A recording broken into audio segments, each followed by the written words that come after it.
As a Jersey artist, I feel like Jersey artists kind of had it rough. We were so close to New York, and you know the five boroughs. We were close, but we still felt like we were outcast.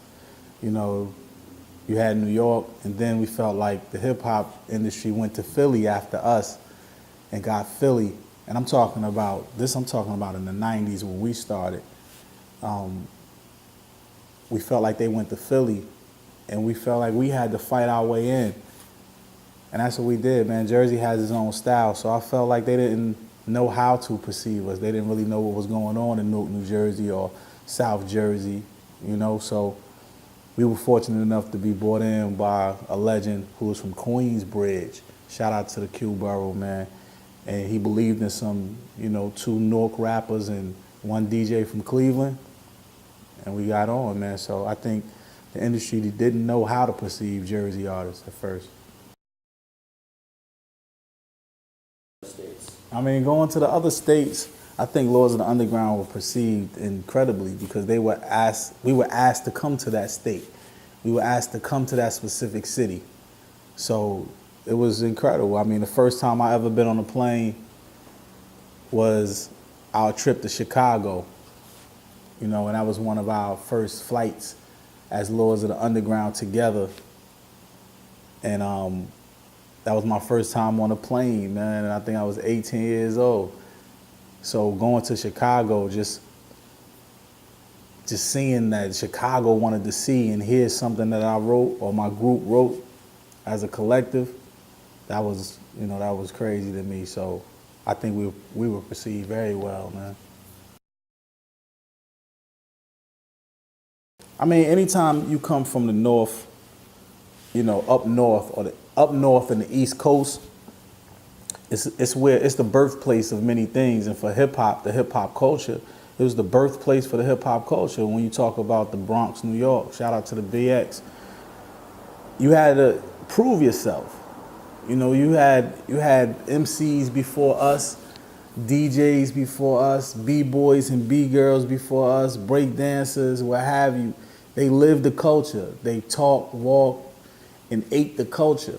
That's why when Funky Man say we live for the funk, die for the funk, you can replace funk with just hip hop.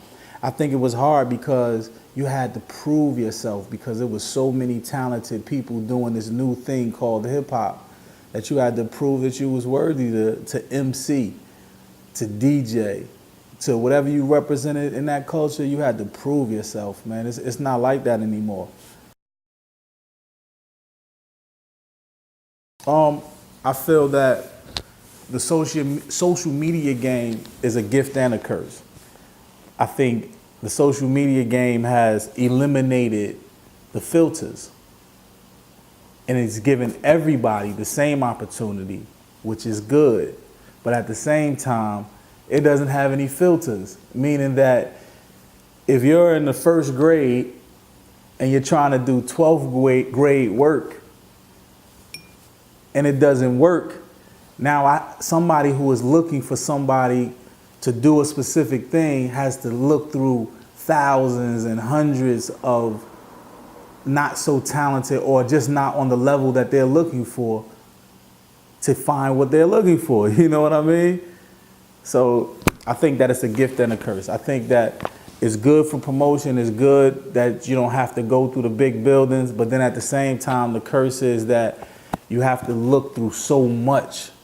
It's so saturated now. You have to look through so much instead of having you tighten up, doing everything you can to make it the best because you know that somebody's out there who's not sleeping and is probably doing 110% either above you or just like you.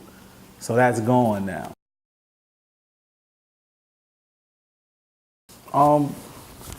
I think just be different. Be different than what's out there.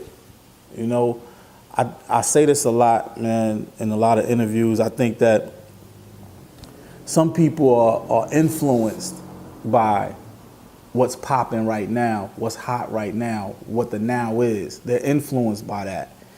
And I don't like to be under the influence of things or people or none of that. I like to be inspired by it. You know what I mean? Because I just feel like when you're under the influence, what I've learned, when you're under the influence of anything, you're really not yourself. Your mind is a little altered, whether you wanted to be or not, but you're just not totally you right there. But when you're inspired by something, you take something that you like, that makes you feel a certain way, that changes your mood, that gives you inspiration, that makes you want to do just the same or better than them, building on to what they've already created. You know what I mean?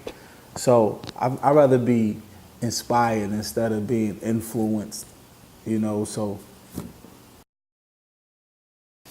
hey yo, this is Oxygen, lung food, keep you wobbling. Throw a javelin at a jamboree in Ireland, at haters that's really not admiring. Breathe it, it could be inspiring. If you inquiring, hot boy fireman, shots of cognac followed by a vitamin. Pac-Man, nah, heads niggas get smacked with the frying pan for lying to the Iron Man. They need help with the Leviathan. I speak it like the preachers on Easter, helping the congregation rise off their keisters. Unlock the gates, ain't no reason to keep us. Mind all cloudy from the bouquet of reefer. I refer and point to the speaker. Do you concur or concord? Neither. This for those who now all believers, and this is for those in the balconies and the bleachers.